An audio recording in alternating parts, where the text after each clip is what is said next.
If you believe in Jesus Christ, stay with me a minute. Today I want to tell you the story of Moses versus Pharaoh. Moses, he was raised in the royal household by one of Pharaoh's daughters. He was handpicked by God to be Israel's deliverer and lawgiver, and he was the humblest man on earth. Now Pharaoh, on the other side, he was possibly Ramses II, and he was a cruel leader who enslaved the Hebrew people, and he was a proud man who refused to acknowledge the one true God. Name a guy in this world who doesn't want to be somebody. You can't. We all want to achieve, succeed, and be recognized. We all want to feel significant, to do something lasting and important. Take Moses, for example.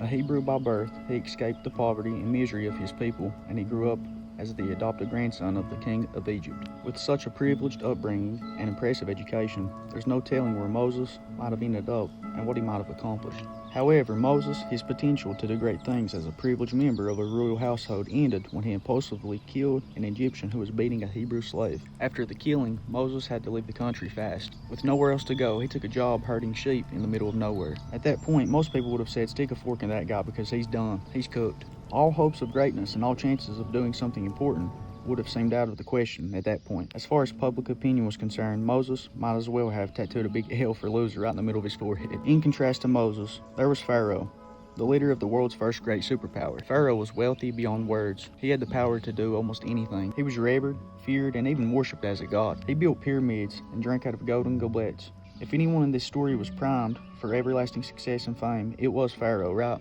Before you answer that question, let's fast forward about 40 years. That's when God suddenly yanked Moses away from his flocks and said, forget about the sheep. I want you to shepherd my people.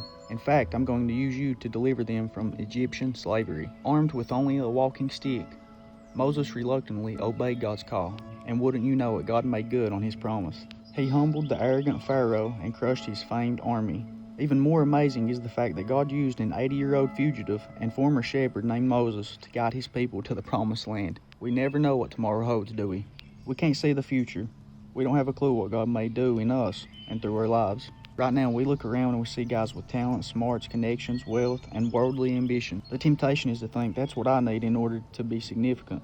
I can be important too if I meet the right people, go to the right places, and find the right career, and own the right stuff. Comparison is the thief of joy, but Moses would give us some different advice. He would tell us to spend our lives walking with God and listening for his voice. He would urge us to be faithful, patient, and humble, and to keep obeying, and to love and serve the Lord with all of our hearts. If you're willing to do those things just like Moses, you will find out when it really counts just how important your life can be. In the book of Exodus it reads, and Moses stretched forth his hand over the sea, and the Lord caused the sea to go back by a strong east wind all that night, and made the sea dry land, and the waters were divided. The same God that delivered Daniel out of the lion's den, allowed David to slay the giant, and parted the Red Sea for Moses, is the same God that we live for today.